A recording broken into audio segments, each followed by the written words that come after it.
सभी भक्तजनों को मेरा निवंदन प्रणाम। राम राम, जय श्री कृष्णा। पूनम सिहा की दुनिया में आप सभी का बहुत बहुत स्वागत है। हम श्री रामचरितमानस का पाठ कर रहे हैं। कल हमने 24वें विश्राम तक की कथा में श्रवण किया कि किस प्रकार हनुमान जी सीता जी की खबर लेने के लिए लंका जाते हैं। वहां पर सीता जी से मिलते हैं और रावण द्वारा पता चलने पर हनुमान जी की पूंछ में आग लगा दी जाती है, जिससे हनुमान जी लंका को जलाकर माता सीता की खबर लेकर श्री राम जी के पास आते हैं और विभीषण भी श्री राम जी की शरण में आता है। तब लंका जाने के लिए समुद्र से रास्ता मांगते हैं श्री राम जी भगवान, लेकिन समुद्र जब रास्ता नहीं देता तो भगवान क्रोधित होकर अग्नि बाण से उसे सुखाने की कोशिश करते हैं। तब समुद्र भयभीत होकर प्रकट होता है और राम जी से कहता है कि नल और नील दो वानर हैं, उनके स्पर्श मात्र से पहाड़ भी समुद्र में तैर सकते हैं, जिससे समुद्र पर पुल बन जाएगा। आगे की कथा हम आज श्रवण करेंगे। श्री गणेशाय नमः। श्री जानकी वल्लभो विजयते। श्री रामचरितमानस षष्ठ सोपान लंका कांड। कामदेव के शत्रु शिव जी के सेव्य भव जन्म मृत्यु के भय को हरने वाले काल रूपी मत वाले हाथी के लिए सिंह के समान योगियों के स्वामी योगेश्वर ज्ञान के द्वारा जानने योग्य गुणों की निधि अजय निर्गुण निर्विकार माया से परे देवताओं के स्वामी दुष्टों के वध में तत्पर ब्राह्मण वृंद के एकमात्र देवता रक्षक जल वाले मेघ के समान सुंदर श्याम कमल के से नेत्र वाले पृथ्वीपति राजा के रूप में परम देव श्री राम जी की मैं वंदना करता हूँ। शंख और चंद्रमा की सी कांति के अत्यंत सुंदर शरीर वाले व्याघ्र चरम के वस्त्र वाले काल के समान अथवा काले रंग के भयानक सर्पों का भूषण धारण करने वाले गंगा और चंद्रमा के प्रेमी काशीपति कलयुग के पाप समूह का नाश करने वाले कल्याण के कल्प वृक्ष गुणों के निधान और कामदेव को भस्म करने वाले पार्वती पति वंदनीय श्री शंकर जी को मैं प्रणाम करता हूँ, जो सत्पुरुषों को अत्यंत दुर्लभ केवल्य मुक्ति दे डालते हैं और जो दुष्टों को दंड देने वाले हैं। वे कल्याणकारी श्री शंभु मेरे कल्याण का विस्तार करें। लव निवेश परमाणु वर्ष युग और कल्प जिसके प्रचंड बाण हैं और काल जिसका धनुष है, हे मन तू उन श्री राम जी को क्यों नहीं बचता। समुद्र के वचन सुनकर प्रभु श्री राम जी ने मंत्रियों को बुलाकर ऐसा कहा, अब विलंब किस लिए हो रहा है। सेतु पुल तैयार करो जिसमें सेना उतरे। जामवान ने हाथ जोड़कर कहा, हे सूर्यकुल के ध्वजा स्वरूप कीर्ति को बढ़ाने वाले श्री राम जी सुनिए। हे नाथ, सबसे बड़ा सेतु तो आपका नाम ही है, जिस पर चढ़कर जिसका आश्रय लेकर मनुष्य संसार रूपी समुद्र से पार हो जाते हैं। फिर यह छोटा सा समुद्र पार करने में कितनी देर लगेगी। ऐसा सुनकर फिर पवन कुमार श्री हनुमान जी ने कहा, प्रभु का प्रताप भारी बड़वानल समुद्र की आग के समान है। इसने पहले समुद्र के जल को सोख लिया था, परंतु आपके शत्रुओं की स्त्रियों के आंसुओं की धारा से यह फिर भर गया, उसी से खारा भी हो गया। हनुमान जी की यह अतियुक्ति अलंकार पूर्ण सुनकर वानर रघुनाथ जी की ओर देखकर हर्षित हो गए। जामवान ने नल नील दोनों भाइयों को बुलाया, उन्हें सारी कथा कह सुनाई और कहा, मन में श्री राम जी के प्रताप को स्मरण करके सेतु तैयार करो। राम प्रताप से कुछ भी परिश्रम नहीं होगा। फिर वानरों के समूह को बुला लिया और कहा, आप अब लोग मेरी कुछ विनती सुनिए।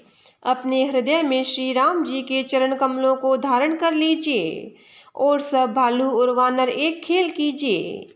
विकट वानरों के समूह दौड़ जाइए और वृक्षों तथा पर्वतों के समूह को उखाड़ लाइए।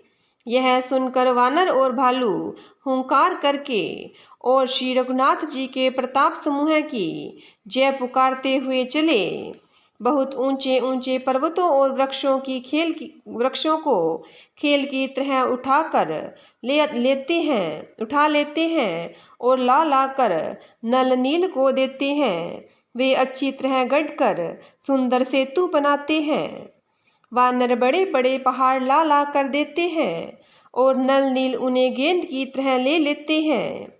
सेतु की अत्यंत सुंदर रचना देखकर कृपा सिंधु श्री राम जी हंसकर बोले, यह यहाँ की भूमि परम रमणीय और उत्तम है। इसकी असीम महिमा वर्णन नहीं की जा सकती। मैं यहाँ शिव जी की स्थापना करूँगा। मेरे हृदय में यह महान संकल्प है। श्री राम जी के वचन सुनकर वानर राज सुग्रीव ने बहुत से दूत भेजे, जो सब श्रेष्ठ मुनियों को बुलाकर ले आए। शिवलिंग की स्थापना करके विधि पूर्वक उसका पूजन किया। फिर भगवान बोले, शिव जी के समान मुझको दूसरा कोई प्रिय नहीं है। जो शिव से द्रोह रखता है और मेरा भक्त कहलाता है, वह मनुष्य स्वप्न में भी मुझे नहीं पाता। शंकर जी से विमुख होकर विरोध करके जो मेरी भक्ति चाहता है, वह नरकगामी मूर्ख और अल्प बुद्धि है। जिनको शंकर जी प्रिय है, परंतु जो मेरे द्रोही है एवं जो शिव के द्रोही है और मेरे दास बनना चाहते हैं, वे मनुष्य कल्प भर घोर नरक में निवास करते हैं। जो मनुष्य मेरे स्थापित किए हुए इन रामेश्वर जी के दर्शन करेंगे, वे शरीर छोड़कर मेरे लोक को जाएंगे। और जो गंगा जल लाकर इन पर चढ़ावेगा, वह मनुष्य सायुज्य मुक्ति पावेगा, अर्थात मेरे साथ एक हो जाएगा। जो छल छोड़कर और निष्काम होकर श्री रामेश्वर जी की सेवा करेंगे, उन्हें शंकर जी मेरी भक्ति देंगे। और जो मेरे बनाए हुए सेतु का दर्शन करेगा, वह बिना ही परिश्रम संसार रूपी समुद्र से तर जाएगा। श्री राम जी के वचन सबके मन में अच्छे लगे। तदंतर वे श्रेष्ठ मुनि अपने अपने आश्रमों को लौट आए। शिव जी कहते हैं, हे पार्वती, श्री रघुनाथ जी की यही रीति है कि वे शरणागत पर सदा प्रीति करते हैं। चतुर नल और नील ने सेतु बांधा। श्री राम जी की कृपा से उनका वह उज्जवल यश सर्वत्र फैल गया। जो पत्थर आप डूबते हैं और दूसरों को डुबो देते हैं, वे ही जहाज के समान समय तैरने वाले और दूसरों को पार ले जाने वाले हो गए। यह न तो समुद्र की महिमा वर्णन की गई है, न पत्थरों का गुण, न वानरों की कोई करामात। श्री रघुवीर के प्रताप से पत्थर भी समुद्र पर तैर गए। ऐसे श्री राम जी को छोड़कर जो किसी दूसरे स्वामी को जाकर भजते हैं, वे निश्चय ही मंद बुद्धि हैं। नल नील ने सेतु बांधकर उसे बहुत मजबूत बनाया। देखने पर कृपा निधान श्री राम जी के मन को बहुत ही अच्छा लगा। सेना चली जिसका कुछ वर्णन नहीं हो सकता। योद्धा वानरों के समुदाय गरज रहे हैं। कृपालु श्री रघुनाथ जी सेतु बंध के तट पर चढ़कर समुद्र का विस्तार देखने लगे। करुणा के मूल प्रभु के दर्शन के लिए सब जलचरों के समूह प्रकट हो गए। जल के ऊपर निकल आए। बहुत तरह के मगर, नाग, घड़ियाल, मत्स्य और सर्प थे, जिनके 100 योजन के बहुत बड़े बड़े विशाल शरीर थे। कुछ ऐसे भी जंतु थे जो उनको भी खा जाए। किसी किसी के डसने से तो वे भी डर रहे थे। वे सब वैर विरोध भूलकर प्रभु का दर्शन कर रहे हैं, हटाने से भी नहीं हटते। सबके मन हर्षित है, सब सुखी हो गए। उनकी आड़ के कारण जल नहीं दिखाई पड़ता। वे सब भगवान का रूप देखकर आनंद और प्रेम में मग्न हो गए।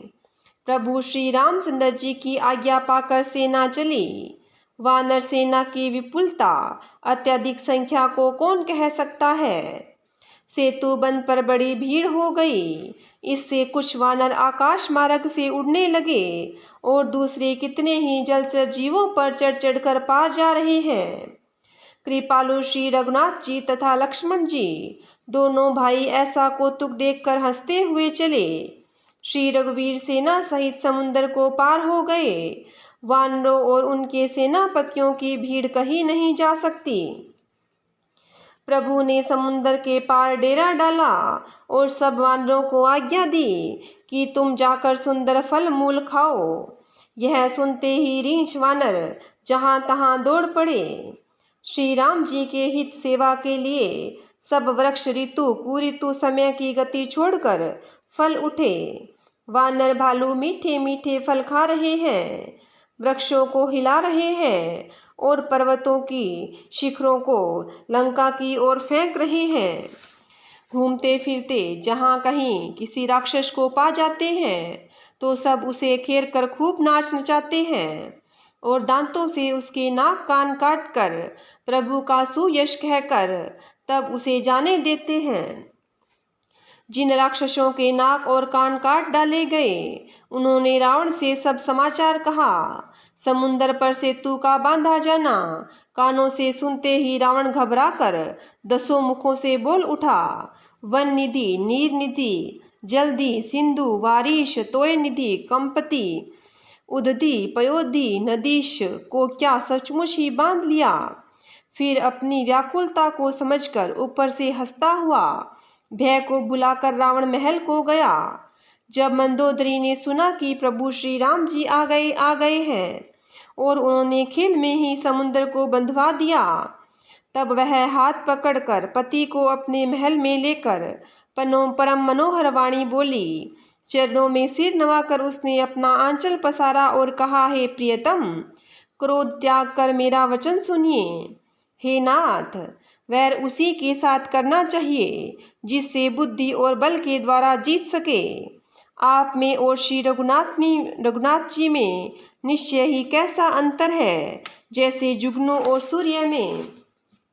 जिन्होंने विष्णु रूप से अत्यंत बलवान मधुर और कैटभ दैत्य मारे और वराह और नरसिंह रूप में महान शूरवीर दिति के पुत्रों हिरण्याक्ष और हिरण्याकश्यपु का संहार किया, उन्होंने वामन रूप में बलि को बांधा और परशुराम रूप से सहस्त्रबाहु को मारा। वे ही भगवान पृथ्वी का भार हरने के लिए राम रूप में अवतीर्ण हुए हैं। हे नाथ, उनका विरोध न कीजिए जिसके हाथ में काल, कर्म और जीव सभी हैं। श्री राम जी के चरणों में सिर नवाकर उनकी शरण में जाकर उनको जानकी जी सौंप दीजिए और आप पुत्रों को राज्य देकर वन में जाकर श्री रघुनाथ जी का भजन कीजिए। हे नाथ, श्री रघुनाथ जी तो दीनों पर दया करने वाले हैं, शरण जाने पर तो बाघ भी नहीं खाता। आपको जो कुछ करना चाहिए था वह सब आप कर चुके। आपने देवता, राक्षस तथा चर अचर सभी को जीत लिया।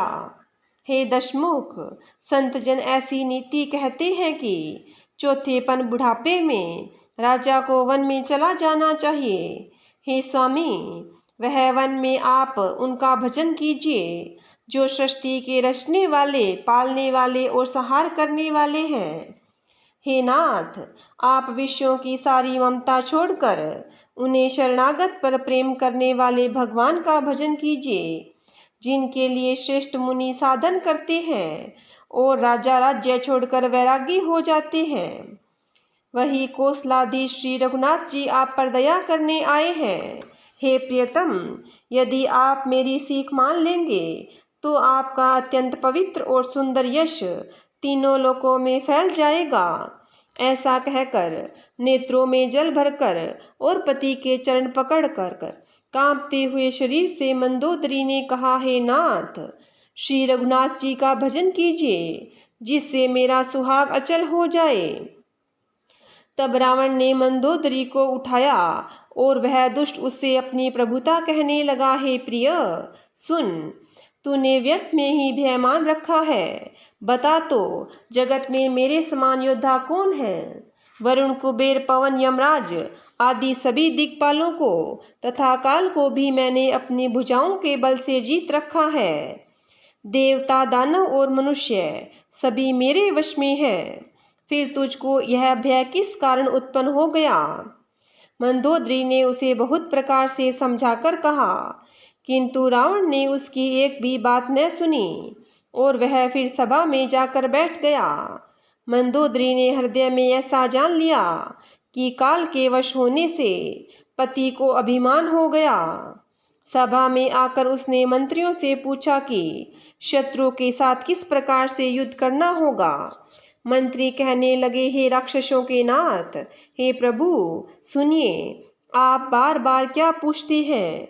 कहिए तो, ऐसा कौन सा बड़ा भय है जिसका विचार किया जाए? भय की बात ही क्या है? मनुष्य और वानर भालू तो हमारे भोजन की सामग्री है। कानों से सबके वचन सुनकर रावण का पुत्र प्रहस्त हाथ जोड़कर कहने लगा, हे प्रभु, नीति के विरुद्ध कुछ नहीं करना चाहिए। मंत्रियों में बहुत ही थोड़ी बुद्धि है। ये सभी मूर्ख खुशामदी मंत्री ठकुर सुहाती मुँह देखी कह रहे हैं। हे नाथ, इस प्रकार की बातों से पूरा नहीं पड़ेगा। एक ही बंदर समुद्र लांग कर आया था, उसका चरित्र सब लोग अब भी मन ही मन गाया करते हैं। उस समय तुम लोगों से किसको भूख न थी? बंदर तो तुम्हारा भोजन ही था। फिर नगर जलाते समय उसे पकड़कर क्यों नहीं खा लिया?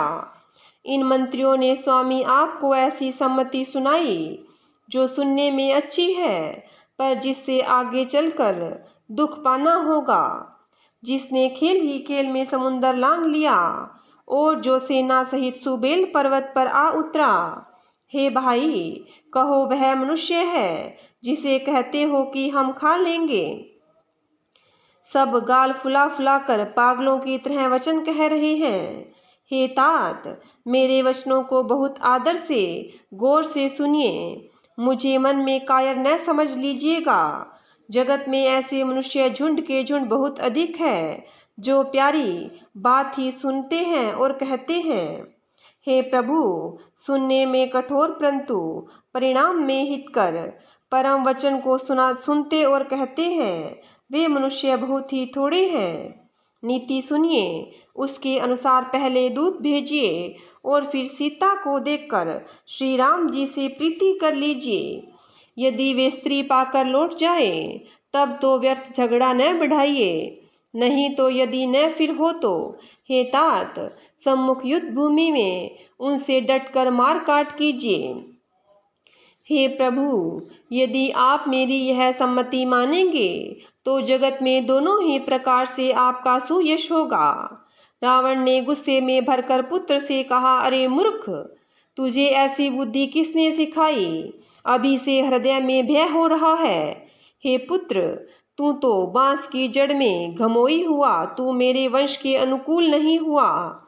पिता की अत्यंत घोर और कठोर वाणी सुनकर प्रहस्त ये कड़े वचन कहता हुआ घर को चला गया। हित की सलाह आपको कैसी नहीं लगती?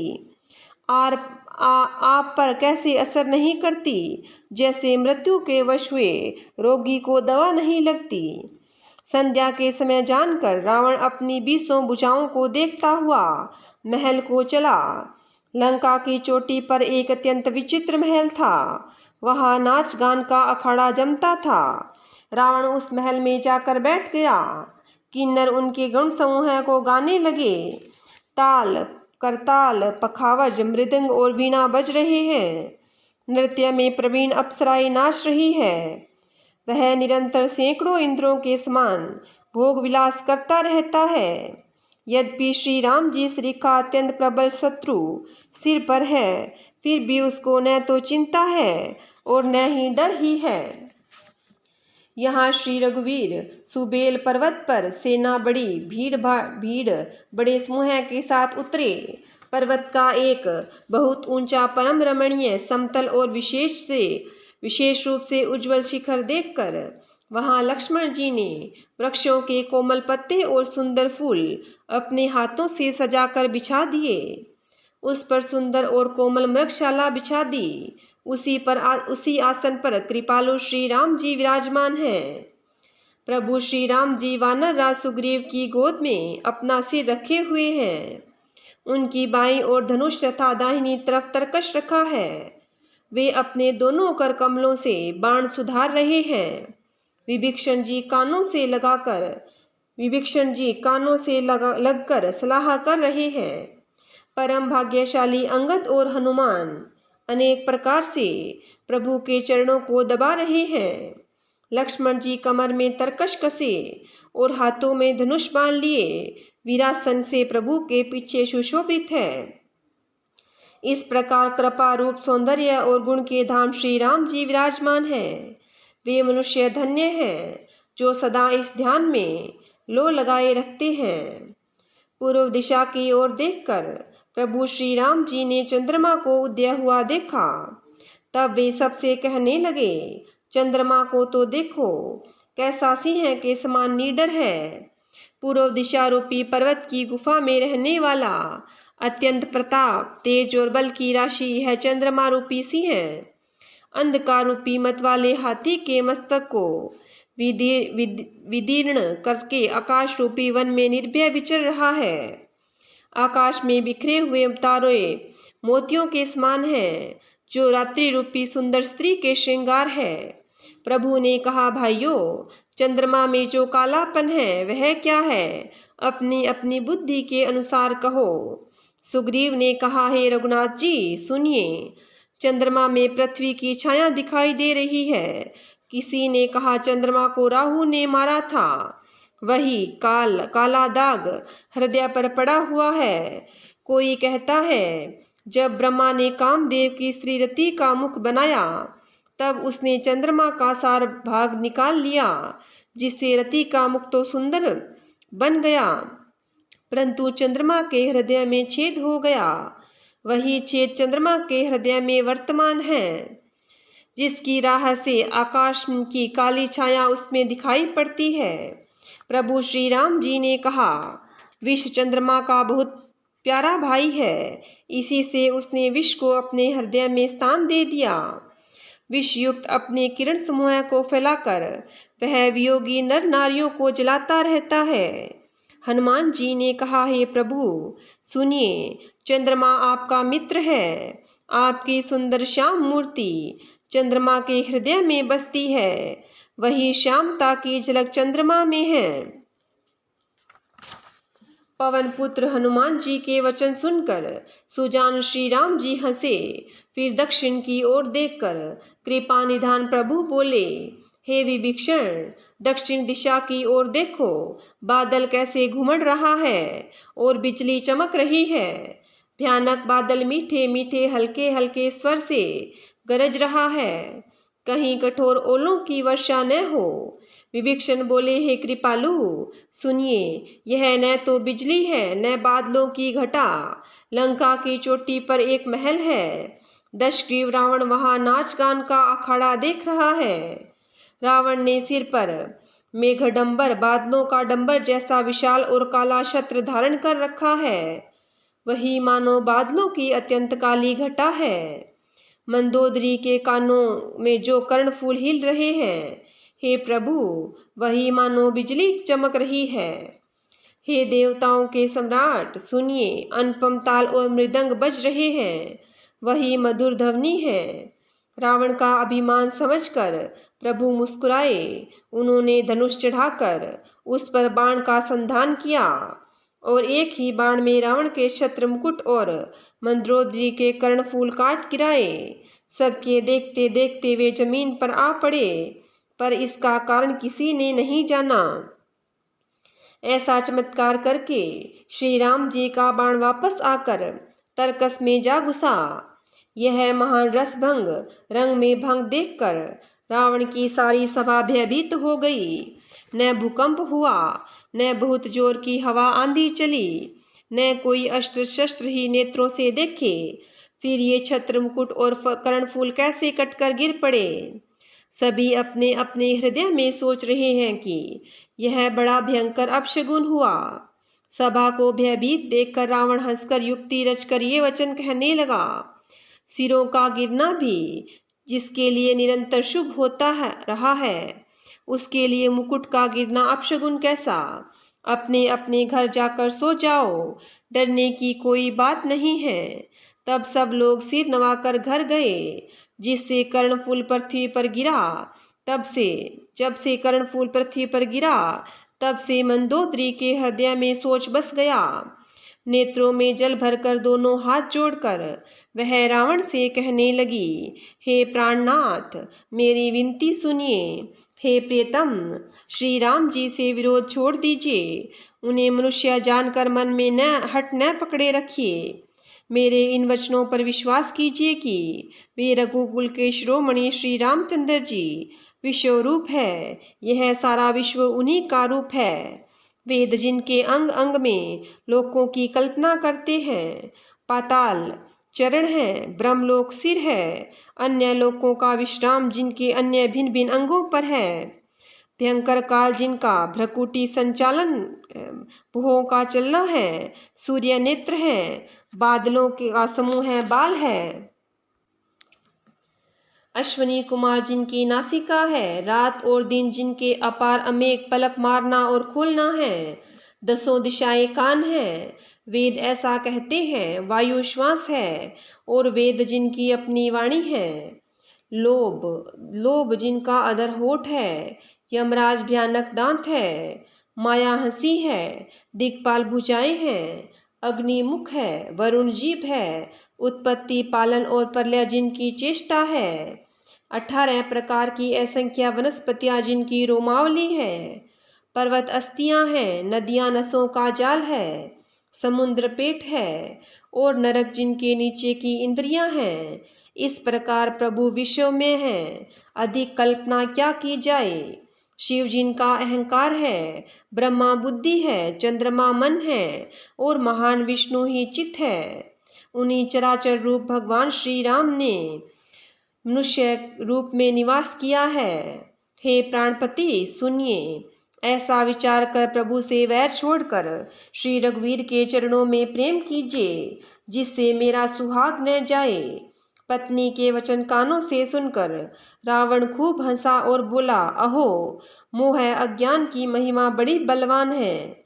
स्त्री का स्वभाव सब सत्य ही कहते हैं कि उसके हृदय में 8 अवगुण सदा रहते हैं, साहस, झूठ, चंचलता, माया, भय, अविवेक, अपवित्रता और निर्दयता।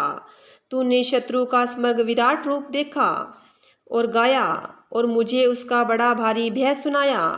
हे प्रिय, वह सब यह चराचर विश्व तो स्वभाव से ही मेरे वश में है। तेरी कृपा से मुझे यह अब समझ पड़ा।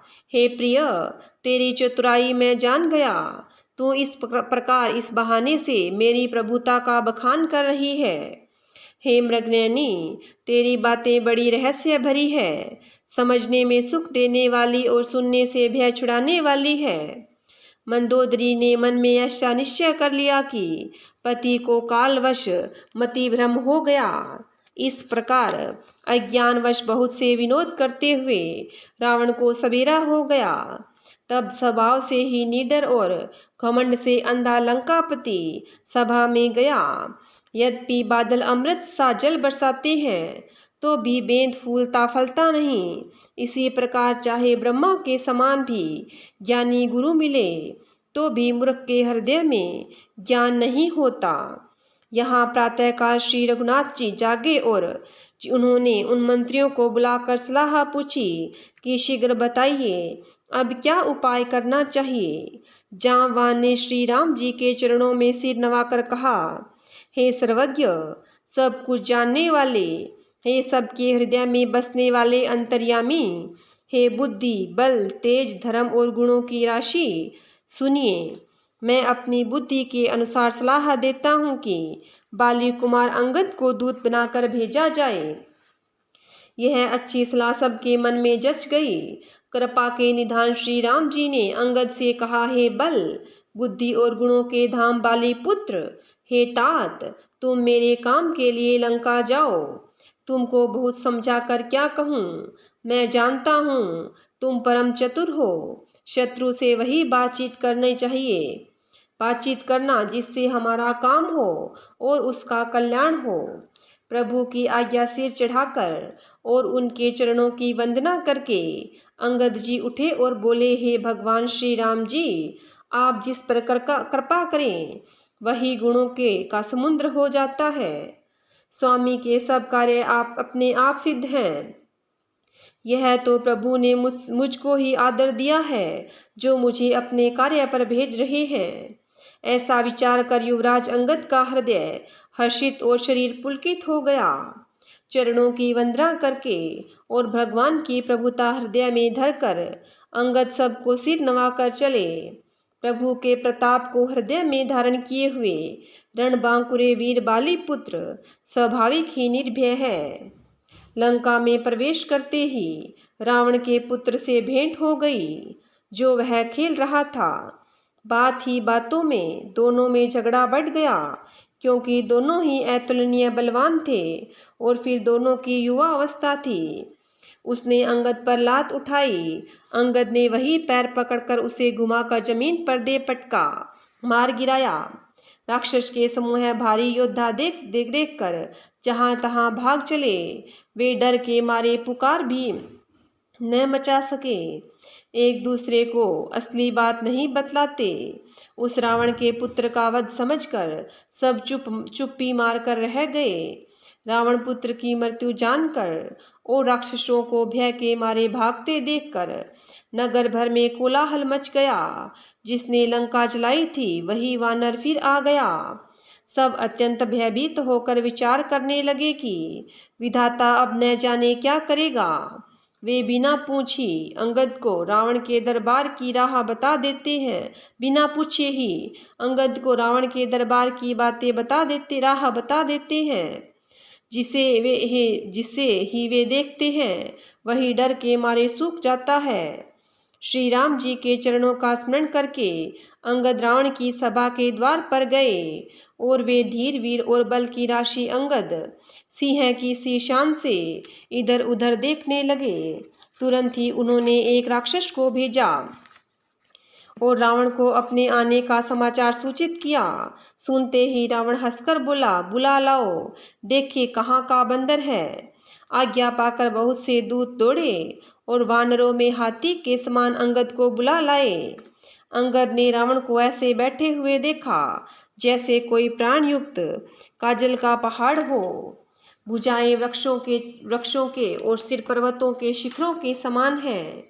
रोमावली मानो बहुत सी लताएं हैं। मुंह है, नाक, नेत्र और कान पर्वत की कंदराएं और खोहों के बराबर है। अत्यंत बलवान बांके वीर बाली पुत्र अंगद सभा में गए। वे मन में जरा भी न झिझके। अंगद को देखते ही सब सभासद उठ खड़े हुए। यह देखकर रावण के हृदय में बड़ा क्रोध हुआ। जैसे मत वाले हाथियों के झुंड में सिंह निशंक होकर चला जाता है, वैसे ही श्री राम जी के प्रताप का हृदय में स्मरण करके वे निर्भय सभा में सिर नवाकर बैठ गए। रावण ने कहा, अरे बंदर, तू कौन है? अंगद ने कहा, हे दशग्रीव, मैं श्री रघुवीर का दूत हूँ। मेरे पिता और तुमसे मित्रता थी, इसलिए हे भाई मैं तुम्हारी भलाई के लिए आया हूँ। तुम्हारा उत्तम कुल है, पुलस्त्य ऋषि के तुम पौत्र हो। शिव जी और ब्रह्मा जी की तुमने बहुत प्रकार से पूजा की, उनसे वर पाए हैं और सब काम सिद्ध किए हैं। लोकपालों और सब राजाओं को तुमने जीत लिया है। राजमद से या मोहवश तुम जगत जननी सीता जी को हर लाए हो। अब तुम मेरे शुभ वचन, मेरे हितकारी सलाह सुनो। उसके अनुसार चलने से प्रभु श्री राम जी तुम्हारे सब अपराध क्षमा कर देंगे। दांतों में तिनका दबाओ, गले में कुल्हाड़ी डालो, कुटुंबियों सहित अपनी स्त्रियों को साथ लेकर आदर पूर्वक जानकी जी को आगे करके इस प्रकार सब भय छोड़कर चलो। और हे शरणागत के पालन करने वाले रघुवंश शिरोमणि श्री राम जी, मेरी रक्षा कीजिए, रक्षा कीजिए, इस प्रकार आरत प्रार्थना करो। आरत प्रताप पुकार सुनते ही प्रभु तुमको निर्भय कर देंगे। रावण ने कहा, अरे बंदर के बच्चे, संभल कर बोल। मूर्ख, मुझे देवताओं के शत्रु को तूने जाना नहीं। अरे भाई, अपना और अपने बाप का नाम तो बता, किस नाते से मित्रता मानता है।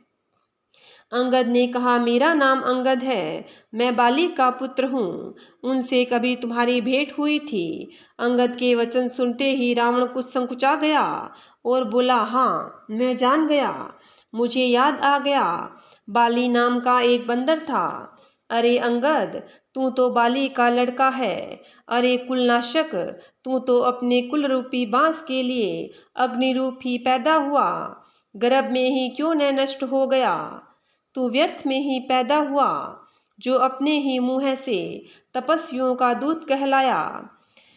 अब बाली की कुशल तो बता, वह आजकल कहाँ है। तब अंगद ने हंसकर कहा, कुछ दिनों बीतने पर समय ही बाली के पास जाकर अपने मित्र को हृदय से लगाकर उसी से कुशल पूछ लेना। श्री राम जी से विरोध करने पर जैसी कुशल होती है, वह सब तुमको वे सुनाएंगे। हे मूर्ख, सुन, भेद उसी के मन में पड़ सकता है, भेद नीति उसी पर अपना प्रभाव डाल सकती है जिसके हृदय में रघुवीर न हो। सच है, मैं तो कुल का नाश करने वाला हूँ, और हे रावण, तुम कुल के रक्षक हो। अंधे बहरे भी ऐसी बात नहीं कहते, तुम्हारे तो 20 नेत्र और 20 कान हैं। शिव, ब्रह्मा आदि देवता और मुनियों के समुदाय जिनके चरणों की सेवा करना चाहते हैं, उनका दूत होकर मैंने कुल को डुबो दिया। अरे ऐसी बुद्धि होने पर भी तुम्हारा हृदय फटा नहीं।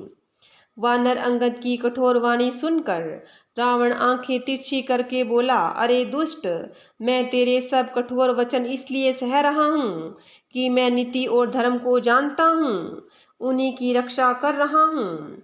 अंगद ने कहा, तुम्हारी धर्मशीलता मैंने सुनी है, वह यह कि तुमने पराई स्त्री को चोरी की है, पराई स्त्री की चोरी की है, और दूत की रक्षा की बात तो अपनी आंखों से देख ली। ऐसे धर्म के व्रत को पालन करने वाले तुम डूबकर मर नहीं जाते। नाक कान से रहित बहन को देखकर तुमने धर्म विचार कर ही तो क्षमा कर दिया था। तुम्हारी धर्मशीलता जग जाहिर है। मैं भी बड़ा भाग्यवान हूँ जो मैंने तुम्हारा दर्शन पाया। रावण ने कहा, अरे जड़ जंतु वानर, व्यर्थ बकबक न कर। अरे मूर्ख, मेरी भुजाएं देख, ये सब लोकपालों के विशाल बल रूपी चंद्रमा को ग्रसने के लिए राहु है। फिर तूने सुना ही होगा कि आकाश रूपी तालाब में मेरी भुजाओं रूपी कमलों पर बसकर शिवजी सहित कैलाश हंस के समान शोभा को प्राप्त हुआ था। अरे अंगद, सुन, तेरी सेना में बता, ऐसा कौन योद्धा है जो मुझसे भिड़ सकेगा। तेरे मालिक तो स्त्री के वियोग में बलहीन हो रहा है, और उसका छोटा भाई उसी के दुख से दुखी और उदास है। तुम और सुग्रीव दोनों नदी के तट के वृक्ष हो। रहा मेरा छोटा भाई विभीषण, सो वह भी बहुत डरपोक है। मंत्री जामवान बहुत बूढ़ा है, वह अब लड़ाई में क्या उद्यत हो सकता है। नल नील तो शिल्प कर्म जानते हैं, वे लड़ना क्या जाने। हाँ, एक वानर जरूर महान बलवान है, जो पहले आया था और जिसने लंका जलाई थी। यह वचन सुनते ही बाली पुत्र अंगद ने कहा, हे राक्षस राज, सच्ची बात कहो, क्या उस वानर ने सचमुच तुम्हारा नगर जला दिया। रावण जैसे जगत विजयी योद्धा का नगर एक छोटे से वानर ने जला दिया। ऐसे वचन सुनकर उन्हें सत्य कौन कहेगा। हे रावण, जिसको तुमने बहुत बड़ा योद्धा कहकर सराहा है, वह तो सुग्रीव का एक छोटा सा दौड़कर चलने वाला हरकारा है। वह बहुत चलता है, हे वीर नहीं है। उसको तो हमने केवल खबर लेने के लिए ही भेजा था। क्या सचमुच ही वह उस वानर ने प्रभु की आज्ञा पाए बिना ही तुम्हारा नगर जला डाला। मालूम होता है इसी डर से वह लौटकर सुग्रीव के पास नहीं गया और कहीं छिपा रहा। हे रावण, तुम सब सत्य ही कहते हो। मुझे सुनकर कुछ भी क्रोध नहीं है।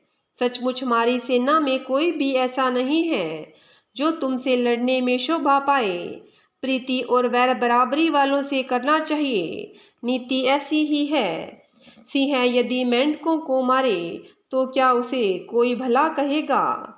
यद्यपि तुम्हें मारने के लिए श्री राम जी की लघुता है और बड़ा दोष भी है, तथापि हे रावण सुनो, क्षत्रिय जाति का क्रोध बड़ा कठिन होता है।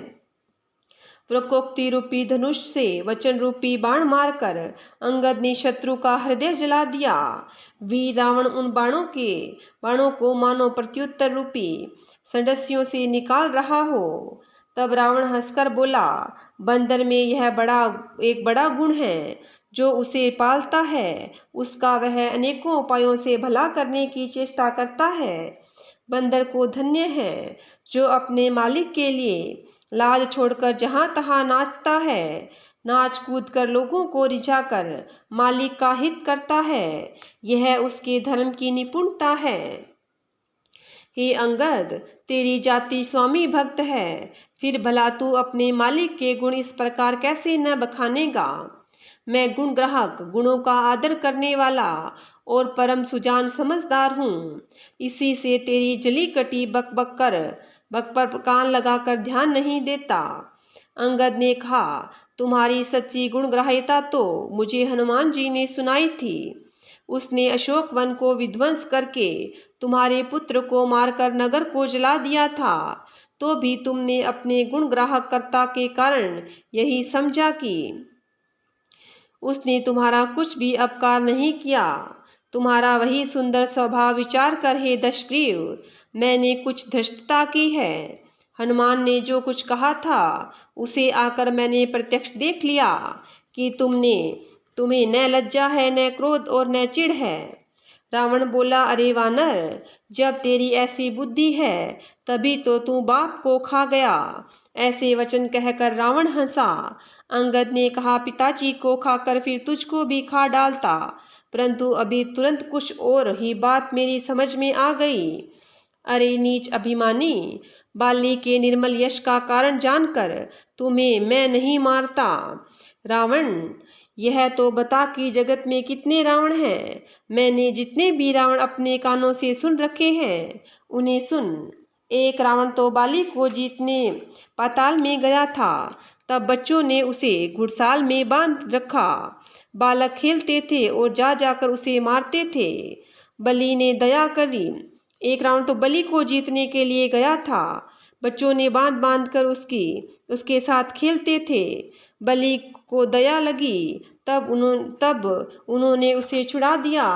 फिर एक रावण को सहस्त्रबाहु ने देखा और उसने दौड़कर उसको एक विशेष प्रकार के जंतु की तरह समझकर पकड़ लिया। तमाशे के लिए वह उसे घर ले आया। तब पुलस्त्य मुनि ने जाकर उसे छुड़ाया। एक रावण की बात कहने में मुझे बड़ा संकोच हो रहा है। वह बहुत दिनों तक बाली की काख में रहा। इनमें से तुम कौन से रावण हो? खींचना छोड़कर सच सच बताओ। रावण ने कहा, अरे मूर्ख सुन, मैं वही बलवान रावण हूँ जिसकी भुजाओं की लीला करामात कैलाश पर्वत जानता है, जिसकी शूरता उमापति महादेव जी जानते हैं, जिन्हें अपने सिर रूपी पुष्प चढ़ा चढ़ा कर मैंने पूजा था। सिर रूपी कमलों को अपने हाथों से उतार कर मैंने अगणित बार त्रिपुरारी शिवजी की पूजा की है। अरे मूर्ख, मेरी भुजाओं का पराक्रम दिक्पाल जानते हैं, जिनके हृदय में वह आज भी चुभ रहा है। दिशाओं के हाथी मेरी छाती की कठोरता जानते हैं, जिनके भयानक दांत जब जब जाकर मैं उनसे जबरदस्ती भिड़ा मेरी छाती में कभी न फूटे, अपना चिन्ह भी न बना सके, बल्कि मेरी छाती से लगते ही वे मूली की तरह टूट गए। जिनके चलते समय पृथ्वी इस प्रकार हिलती है जैसे मत वाले हाथी के चढ़ते समय छोटी नाव। मैं वही जगत प्रसिद्ध प्रतापी रावण हूँ। अरे झूठी बकवाद करने वाले, क्या तूने मुझको कानों से कभी नहीं सुना? उस महान प्रतापी और जगत प्रसिद्ध रावण को मुझे तू छोटा कहता है और मनुष्य की बड़ाई करता है।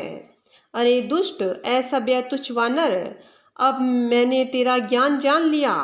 रावण के ये वचन सुनकर अंगद क्रोध सहित वचन बोले, अरे नीच अभिमानी, संभाल कर सोच विचार कर बोल।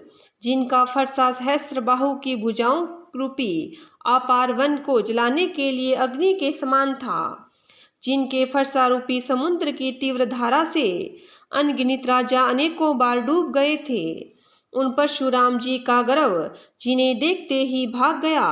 अरे अभागे 10 शीश, वे मनुष्य क्यों कर है? क्यों रे मूर्ख उदंड, श्री राम जी मनुष्य हैं। कामदेव भी क्या धनुर्धारी है, और गंगा जी क्या नदी है। कामधेनु क्या पशु है, और कल्प वृक्ष क्या पेड़ है।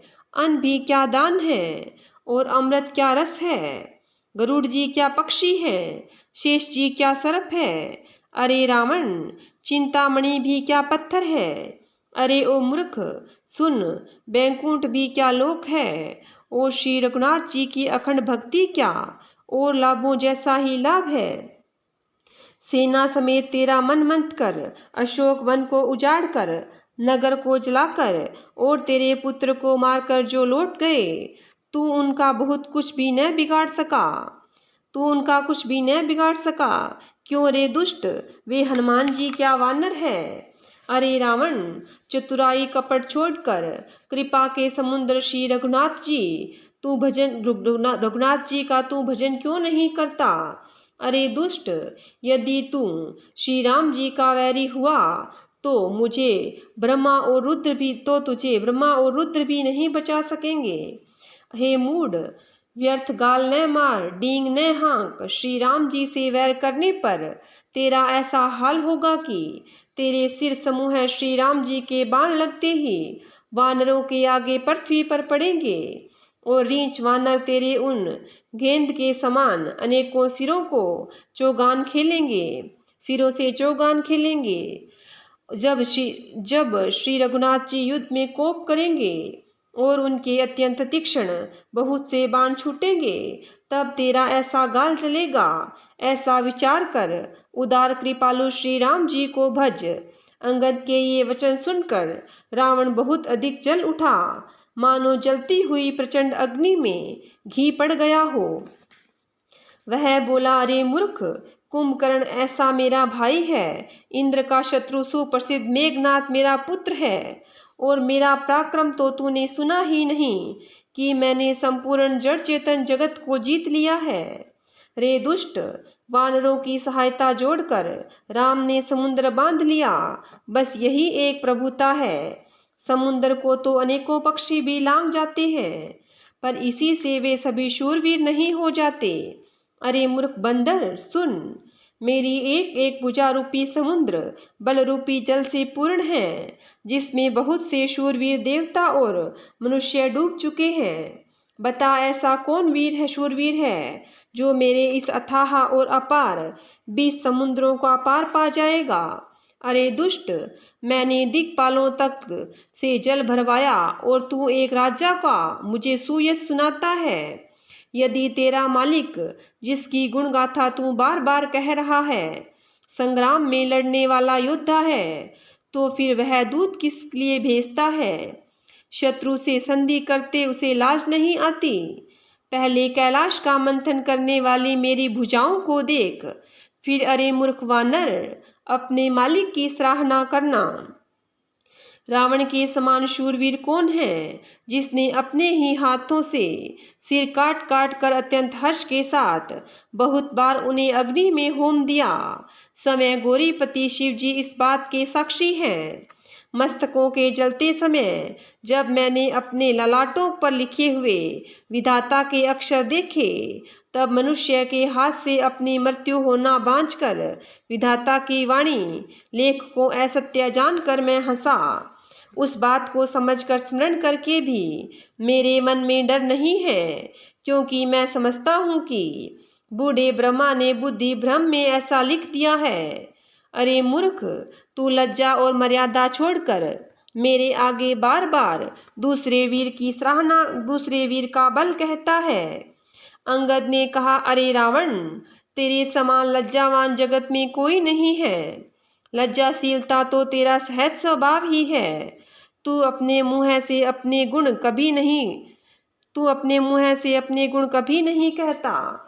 सिर काटने और कैलाश उठाने की कथा चित्त में चढ़ी हुई थी, इससे तूने उसे 20 बार कहा। भुजाओं के बल उस बालकों को तूने हृदय से छिपा रखा, जिससे तूने सहस्त्रबाहु बलि और बाली को जीता था। अरे मंदबुद्धि, सुन, अब बस कर। सिर काटने से भी क्या कोई शूरवीर हो जाता है? इंद्रजाल रचने वाले को वीर नहीं कहा जाता। यद्यपि वह अपने ही हाथों अपना सारा शरीर काट डालता है। अरे मंदबुद्धि, समझ कर देख, पतंगे मोहवश आग में जल मरते हैं। गधों के झुंड बोझ लाद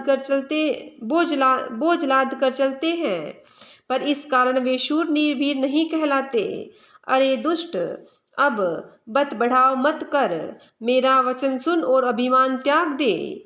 हे दशमुख, मैं दूत की तरह संधि करने नहीं आया हूँ।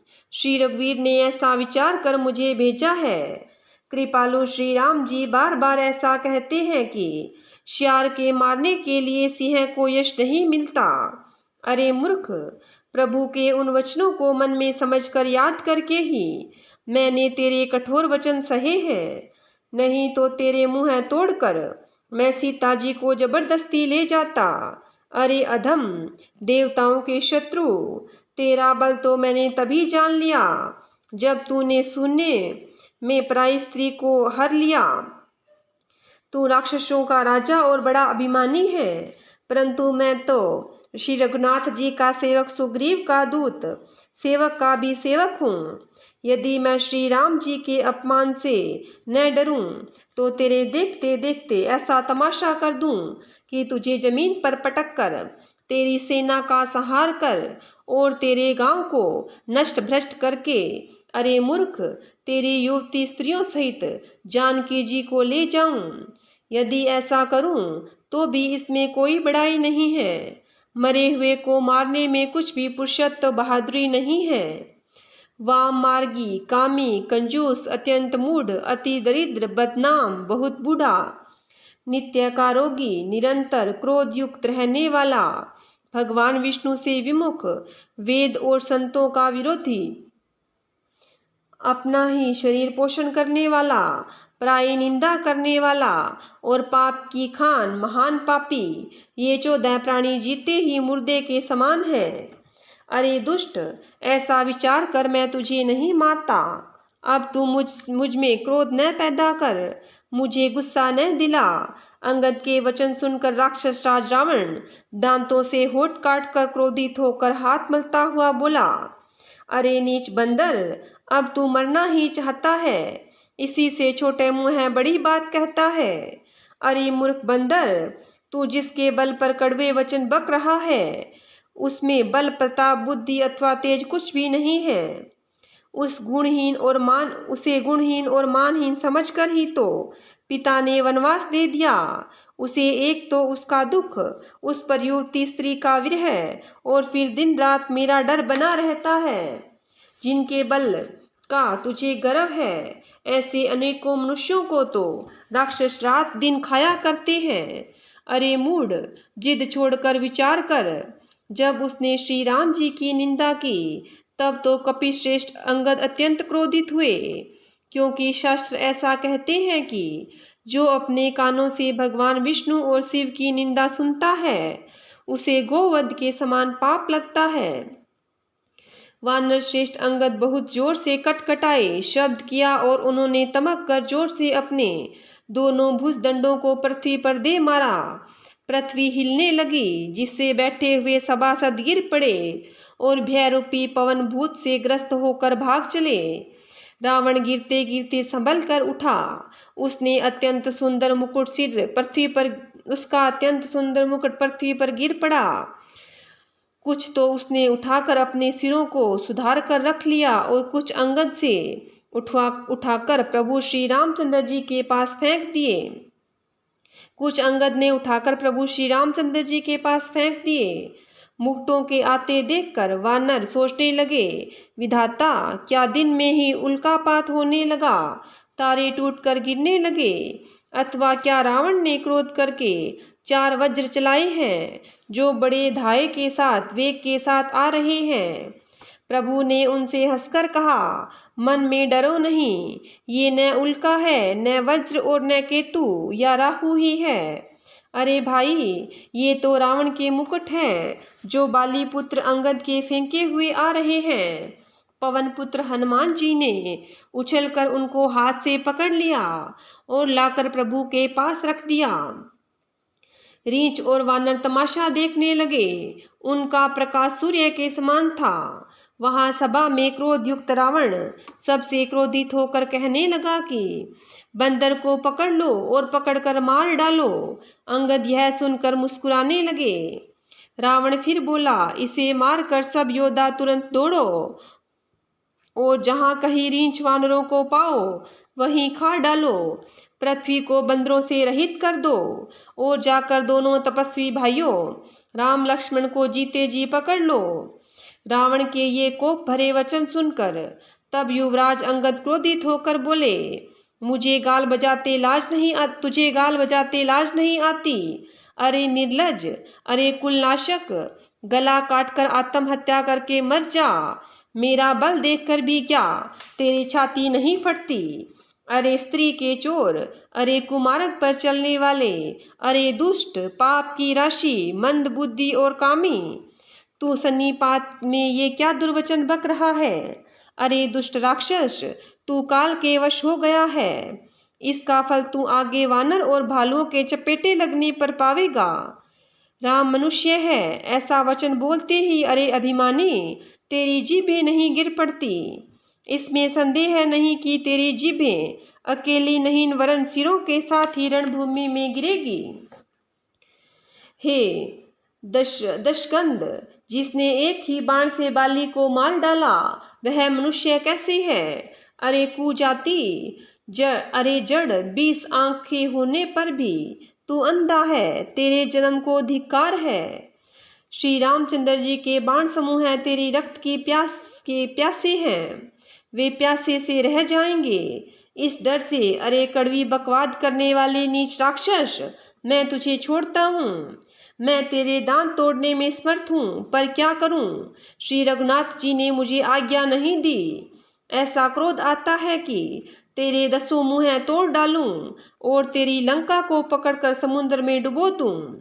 तेरी लंका गूलर के फल के समान है। तुम सब कीड़े उसके भीतर अज्ञानवश निडर होकर बस रहे हो। मैं बंदर हूँ, मुझे इस फल को खाते क्या देर थी, पर उदार कृपालु श्री रामचंद्र जी ने वैसी आज्ञा नहीं दी। अंगद की युक्ति सुनकर रावण मुस्कुराया और बोला, अरे मूर्ख, तू झूठ बोलना कहाँ से सीखा। बाली ने तो कभी ऐसा गाल नहीं मारा। जान पड़ता है तू तपस्वियों से मिलकर लबार हो गया है। अंगद ने कहा, अरे 20 भुजाओं वाले, यदि तेरी 10 जीभें मैंने नहीं उखाड़ दी तो सचमुच मैं लबार ही हूँ। श्री रामचंद्र जी के प्रताप को समझकर स्मरण करके अंगद क्रोधित होकर उठे और उन्होंने रावण की सभा में प्रण करके दृढ़ता के साथ पैर रोप दिया और कहा, अरे मूर्ख, यदि तू मेरा चरण हटा सके तो श्री राम जी लौट जाएंगे। मैं सीता जी को हार गया। रावण ने कहा, अरे सब वीरों सुनो, पैर पकड़कर बंदर को पृथ्वी पर पछाड़ दो। इंद्रजीत, मेघनाद आदि अनेकों बलवान योद्धा जहां तहां से हर्षित होकर उठे। वे पूरे बल से बहुत उपाय करके झटकते हैं, पर पैर टलता नहीं। तब सिर नीचा करके फिर अपने अपने स्थान पर जा बैठे। काकभुषुंडी जी कहते हैं कि वे देवताओं के शत्रु राक्षस फिर उठकर झपटते हैं, परंतु हे सर्पों के शत्रु गरुड़ जी, अंगद का चरण उनसे वैसे ही नहीं हटता जैसे कुयोगी विषयी पुरुष मोह रूपी वृक्ष को नहीं उखाड़ सकते। करोड़ों वीर योद्धा जो बल में मेघनाद के समान थे हर्षित होकर उठे। वे बार बार झपटते हैं पर वानर का चरण नहीं उठता। तब लज्जा के मारे सिर नवाकर बैठ जाते हैं। जैसे करोड़ों विघ्न आने पर भी संत का मन नीति को नहीं छोड़ता, वैसे ही वानर अंगद का चरण पृथ्वी को नहीं छोड़ता। यह देखकर शत्रु रावण का मद दूर हो गया। अंगद का बल देखकर सब हृदय में हार गए। तब अंगद के ललकारने पर रावण स्वयं उठा। जब वह अंगद का चरण पकड़ने लगा तब बाली कुमार अंगद ने कहा, मेरा चरण पकड़ने से तेरा बचाव नहीं होगा। अरे मूर्ख, तू जाकर श्री राम जी के चरण क्यों नहीं पकड़ता? यह सुनकर वह मन में बहुत ही संकुचाकर लौट गया। उसकी सारी श्री जाती रही। वह ऐसा तेजहीन हो गया जैसे मध्याह्न में चंद्रमा दिखाई देता है। वह सिर नीचा करके सिंहासन पर जा बैठा, मानो सारी संपत्ति गवाकर बैठा हो। श्री रामचंद्र जी जगत भर के आत्मा और प्राणों के स्वामी हैं। उनसे विमुख रहने वाला शांति कैसे पा सकता है? शिव जी कहते हैं, हे उमा, जिन श्री रामचंद्र जी के भ्रू विलास भौहें के इशारे से विश्व उत्पन्न होता है और फिर नाश को प्राप्त होता है, जो तृण को वज्र और वज्र को तृण बना देते हैं, अर्थात निर्बल को महान और प्रबल और तथा महान प्रबल को अत्यंत निर्बल कर देते हैं, उनके दूत का प्रण कहो कैसे टल सकता है? फिर अंगद ने अनेकों प्रकार की नीति कही पर रावण ने नहीं माना, क्योंकि उसका काल निकट आ गया था। शत्रु के गर्व को चूर करके अंगद ने उसको प्रभु श्री रामचंद्र जी का सुयश सुनाया और फिर वह राजा बाली का पुत्र यह कहकर चल दिया, रणभूमि में तुझे खिला खिला कर न मारूं, तब तक अभी पहले से क्या बड़ाई करूं।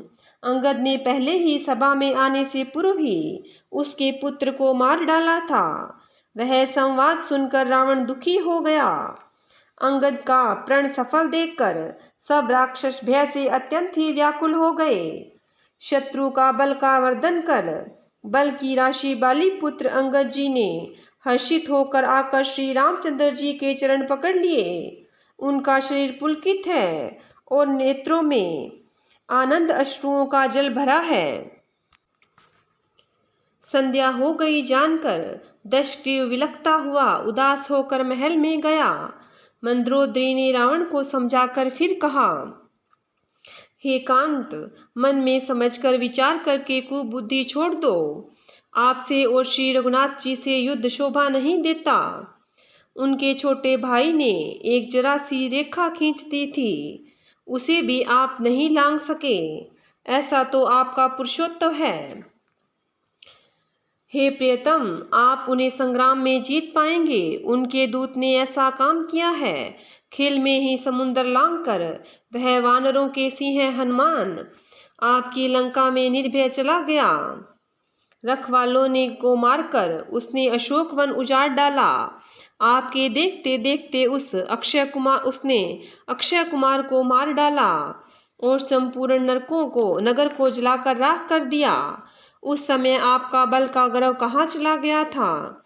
अब हे स्वामी, झूठ व्यर्थ गाल न मारिए, डींग न हाँकिए। मेरे कहने पर हृदय में कुछ विचार कीजिए। हे पति, अब श्री रघुपति को राजा मत समझिए, बल्कि अग जगन्नाथ चराचर के स्वामी और अतुलनीय बलवान जानिए। श्री रामचंद्र जी के बाण प्रताप तो नीच मारिच भी जानता था, परंतु आपने उसका कहना नहीं माना। जनक की सभा में अनगिनत राजागण थे, वह विशाल और अतुलनीय बल वाले आप भी थे। वहां शिव जी का धनुष तोड़कर श्री राम जी ने जानकी जी को ब्याहा, तब आपने उनको संग्राम में क्यों नहीं जीता? इंद्रपुत्र जयंत उनके बल को कुछ कुछ जानता है। श्री रामचंद्र जी ने पकड़कर केवल उसकी एक आंख ही फोड़ डाली, उसे जीवित ही छोड़ दिया। शूर्पणखा की दशा तो आपने देख ही ली, तो भी आपके हृदय में उनसे लड़ने की बात सोचते विशेष कुछ लज्जा नहीं आती। उन्होंने विराट और खरदूषण को मारकर लीला से ही कबंद को मार डाला, और जिन्होंने बाली का एक ही बाण से मार दिया। हे दशकंद, आप उन्हें उनके महत्व को समझिए, जिन्होंने खेल में ही समुद्र को बंधा लिया, और जो प्रभु सेना सहित सुबेल पर्वत पर उतर पड़े। उन सूर्यकुल के ध्वजा स्वरूप कीर्ति को बढ़ाने वाले करुणामय भगवान ने आप ही के हित के लिए दूत भेजा, जिसने बीच सभा में आकर आपके बल को उसी प्रकार मत डाला जैसे हाथियों के झुंड में आकर सिंह उसे छीन बीन कर डालता है। रण में बांके अत्यंत विकट वीर अंगद और हनुमान जिनके सेवक हैं। हे पति, उन्हें आप बार बार मनुष्य कहते हैं।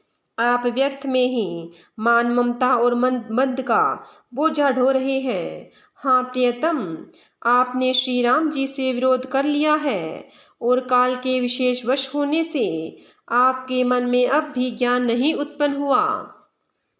काल लाठी लेकर किसी को नहीं मारता, वह धर्म, बल, बुद्धि और विचार को हर लेता है।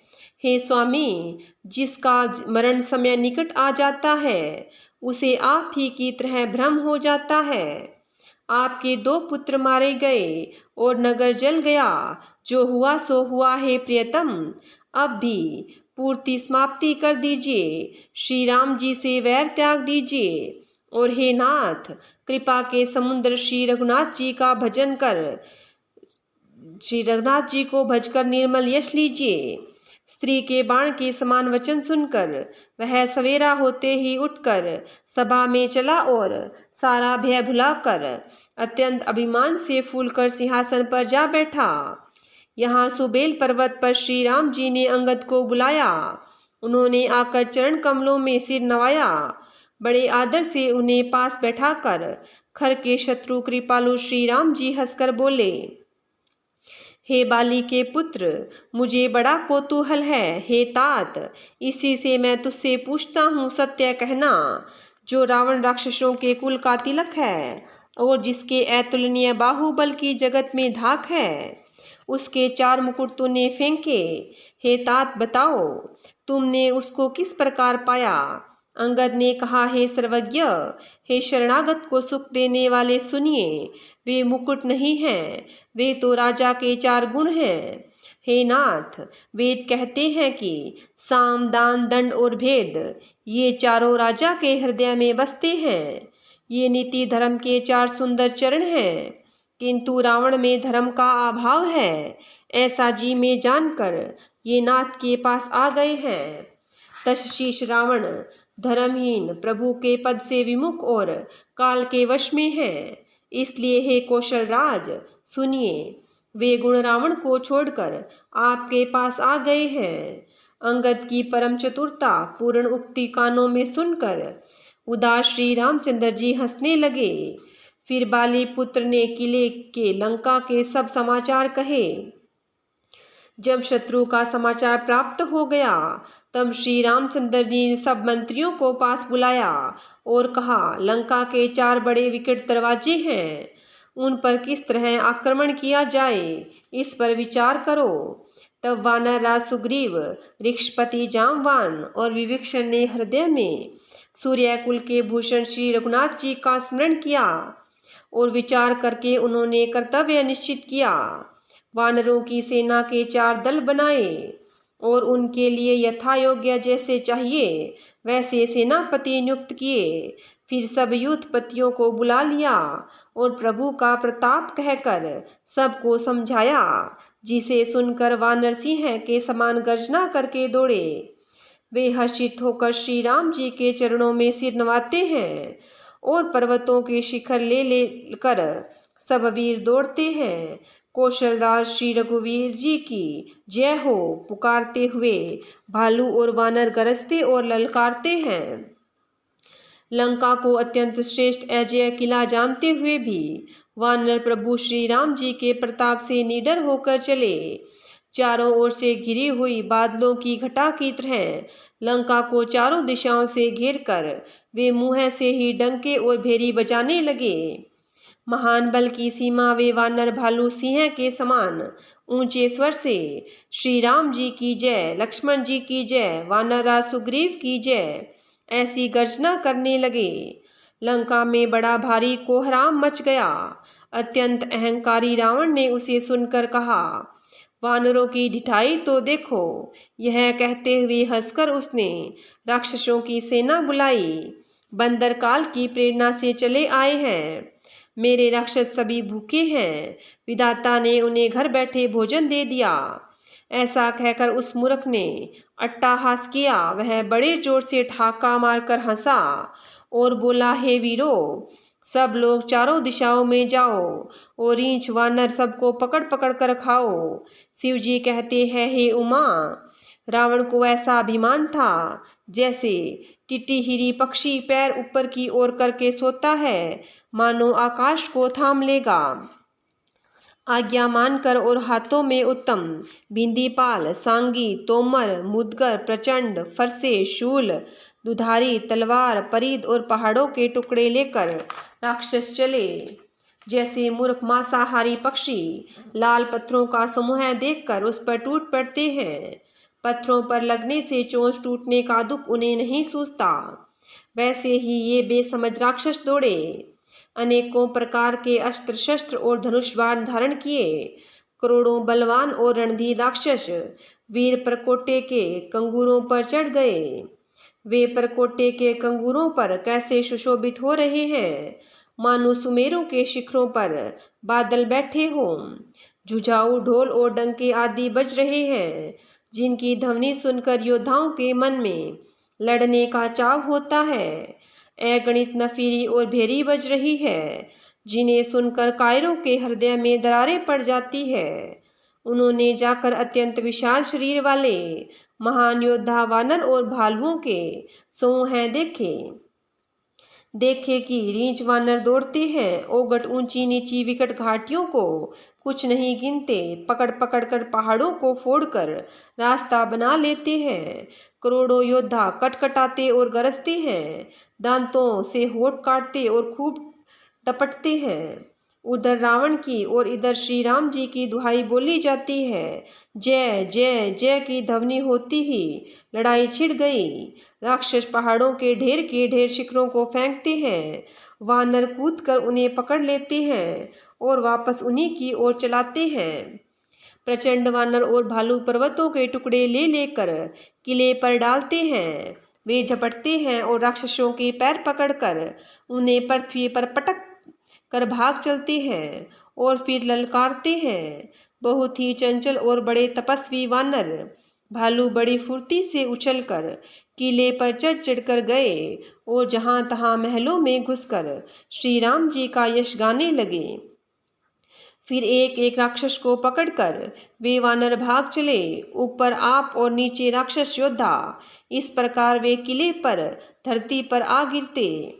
श्री राम जी के प्रताप से प्रबल वानरों के झुंड राक्षस योद्धाओं के समूह योद्धाओं को मसल रहे हैं। वानर फिर जहां तहां किले पर चढ़ गए और प्रताप में सूर्य के समान श्री रघुवीर जी की जय बोलने लगे। राक्षसों के झुंड वैसे ही भाग चले जैसे जोर की हवा चलने पर बादलों के समूह तितर बितर हो जाते हैं। लंका नगरी में बड़ा भारी हाहाकार मच गया। बालक, स्त्रियां और रोगी असमर्थता के कारण रोने लगे। सब मिलकर रावण को गालियां देने लगे कि राज्य करते हुए इसने मृत्यु को बुला लिया। रावण ने जब अपनी सेना को विचलित होना कानों से सुना, तब भागते हुए योद्धाओं को लौटाकर वह क्रोधित होकर बोला, मैं जिसे रण में पीठ देखकर भागा हुआ अपने कानों से सुनूंगा, उसे समय भयानक दुधारी तलवार से मारूंगा। मैंने सब कुछ खाया, भांति भांति के भोग किए। अब रणभूमि में तुमने मेरा सब कुछ खाया, भांति भांति के भोग किए। अब रणभूमि में प्राण प्यारे हो गए। रावण के उग्र कठोर वचन सुनकर सब वीर डर गए और लज्जित होकर क्रोध करके युद्ध के लिए लौट चले। रण में शत्रु के सम्मुख युद्ध करते हुए मरने में ही वीर की शोभा है, यह सोचकर तब उन्होंने प्राणों का लोभ छोड़ दिया। बहुत से अस्त्र शस्त्र धारण किए, सब वीर ललकार ललकार कर भिड़ने लगे। उन्होंने परितों और त्रिशूलों को मार मार कर सब रीछ वानरों को व्याकुल कर दिया। शिव जी कहते हैं कि वानर भ्यातुर होकर डर के मारे घबराकर भागने लगे। यद्यपि हे उमा, आगे चलकर वे ही जीतेंगे। कोई कहता है अंगद हनुमान कहाँ हैं, बलवान नल नील और द्विविद कहाँ हैं। हनुमान जी ने जब अपने दल को विकल भयभीत हुआ सुना, उस समय वे बलवान पश्चिम द्वार पर थे। वहां उनसे मेघनाद युद्ध कर रहा था। वह द्वार टूटता न था, बड़ी भारी कठिनाई हो रही थी।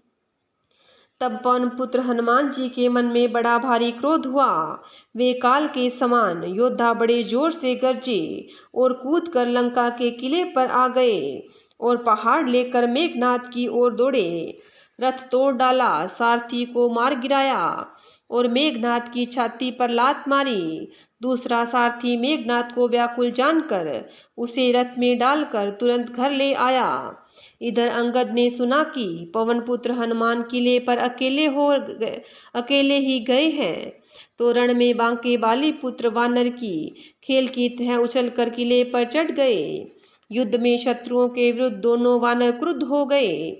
हृदय में श्री राम जी का प्रताप का स्मरण करके दोनों दौड़कर रावण के महल पर जा चढ़े और कौशल राज श्री राम जी की दुहाई बोलने लगे। उन्होंने कलश सहित महल को पकड़कर ढा दिया। यह देखकर राक्षस राज रावण डर गया।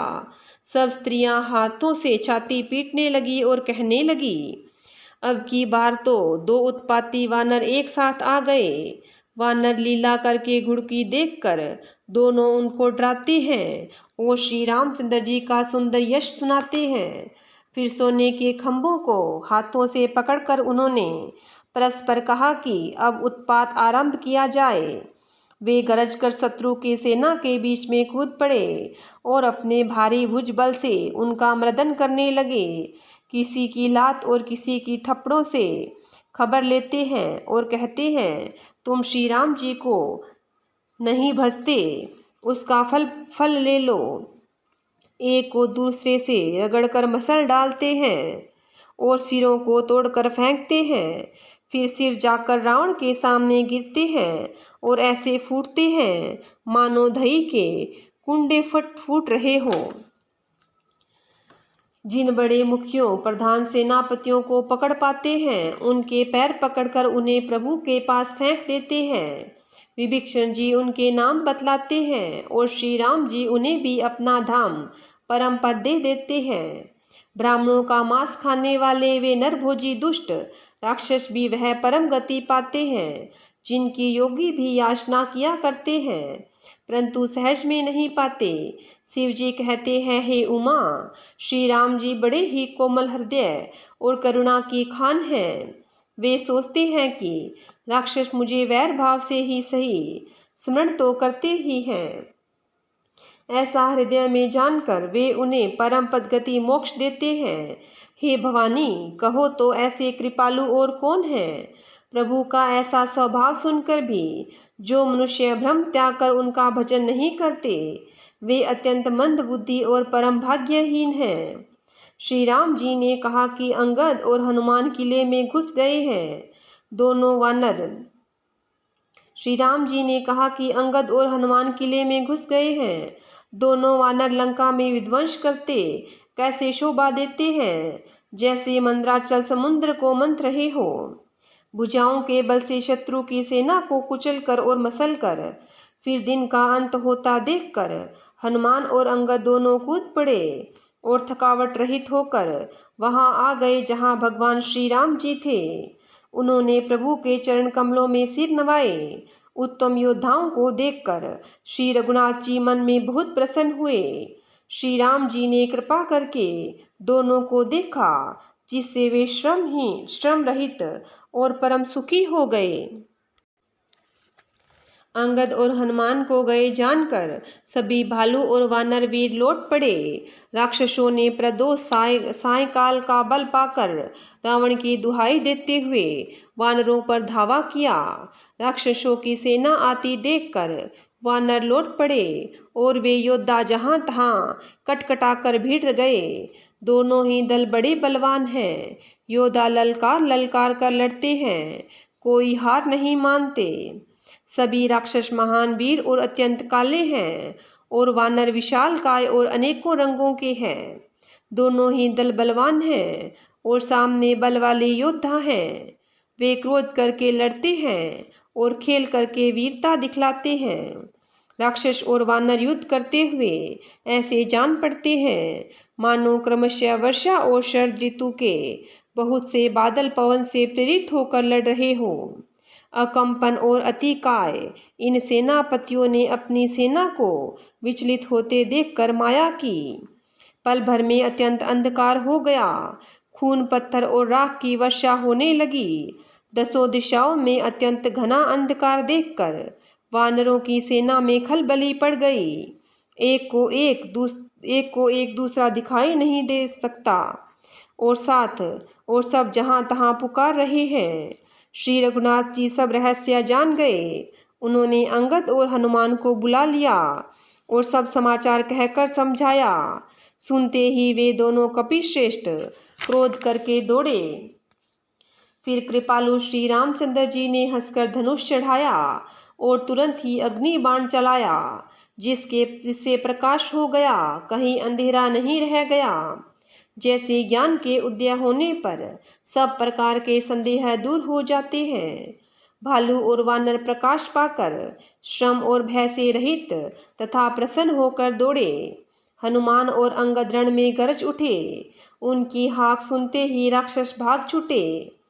भागते हुए राक्षस योद्धाओं को वानर और भालू पकड़कर पृथ्वी पर दे मारते हैं और अद्भुत आश्चर्यजनक करनी करते हैं। युद्ध कौशल दिखलाते हैं। पैर पकड़कर उन्हें समुद्र में डाल देते हैं। वहां मगर, सांप और मछ उन्हें पकड़ पकड़ कर खा डालते हैं। कुछ मारे गए, कुछ घायल हुए, कुछ भागकर गढ़ पर चढ़ गए।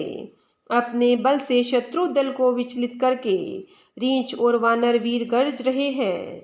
रात हुई जानकर वानरों की चारी सेनाएं टुकड़ियां वहां आ गई जहां कौशलपति श्री राम जी थे। श्री राम जी ने जो ही सबको कृपा करके देखा, त्यों ही वानर श्रम रहित हो गए। वहां लंका में रावण ने मंत्रियों को बुलाया और जो युद्ध में मारे गए थे उन सबको सबसे बताया। उसने कहा, वानरों की आधी सेना का संहार कर दिया, अब शीघ्र बताओ। वानरों ने आधी सेना का संहार कर दिया, अब शीघ्र बताओ क्या उपाय करना चाहिए। मल्यवंत नाम का एक अत्यंत बूढ़ा राक्षस था। वह रावण की माता पिता अर्थात उसका नाना और श्रेष्ठ मंत्री था। वह अत्यंत पवित्र नीति से बोला, हे तात, कुछ मेरी सीख भी सुनो। जब से तुम सीता को हर लाए हो तब से इतने अपशगुन हो रहे हैं जो वर्णन नहीं किए जा सकते। वेद पुराणों में जिनका यश गाया है, उन श्री राम से विमुख होकर किसी ने सुख नहीं पाया। भाई हिरण्याकश्यपु सहित हिरण्याक्ष को और बलवान मधुकेटभ को जिन्होंने मारा था, वे ही कृपा के समुद्र भगवान राम रूप से अवतरित हुए हैं। श्री रामचरितमानस मास पारायण 25वां विश्राम। बोलिए सियावर रामचंद्र भगवान की जय हो।